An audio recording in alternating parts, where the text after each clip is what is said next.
Bonjour et bienvenue sur Radio Récif. Comme vous le savez, les mois d'octobre et novembre sont l'occasion de grandes campagnes de sensibilisation et de prévention des cancers. Et dans ce cadre, aujourd'hui, EFI est accompagnée de Serge, assistant de service social du travail, et Jeanne, infirmière en santé au travail.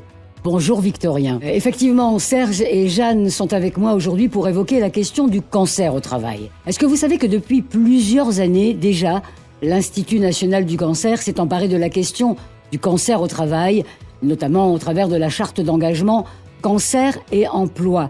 Une charte qui permet aux entreprises qui y adhèrent de disposer de pistes d'action spécifiques et concrètes. Alors Jeanne, en tant qu'infirmière en santé au travail, vous pouvez peut-être nous donner des premières pistes ?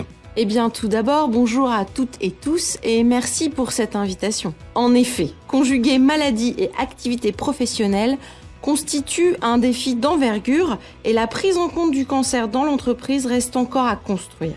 La peur d'évoquer la maladie, le manque de moyens, la méconnaissance des dispositifs aussi existants sont des obstacles qui contribuent à une dégradation de la situation professionnelle des personnes pendant, mais aussi après la maladie. Et quelles en sont les conséquences, Serge ?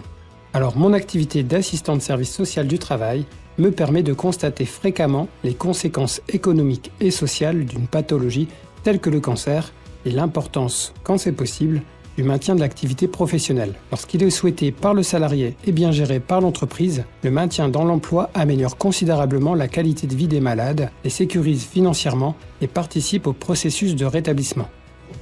En fait, Serge, si je comprends bien, conserver le lien professionnel à toutes les étapes de la maladie, ça tient une place importante dans la stratégie de prise en charge du cancer et ça aide à mieux vivre ses conséquences.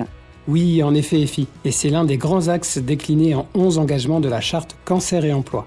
En anticipant le maintien et le retour en emploi des personnes atteintes par le cancer, on facilite l'adaptation de l'organisation à la situation spécifique du salarié et on améliore ses conditions de travail.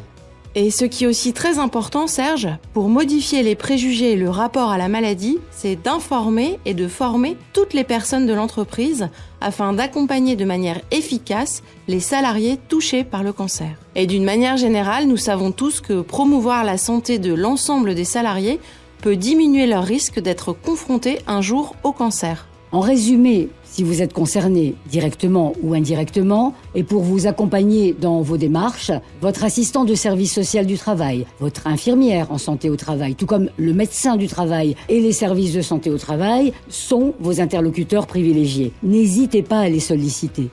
Eh bien, merci à tous les trois pour cet éclairage sur le sujet cancer et emploi. À bientôt pour une prochaine émission.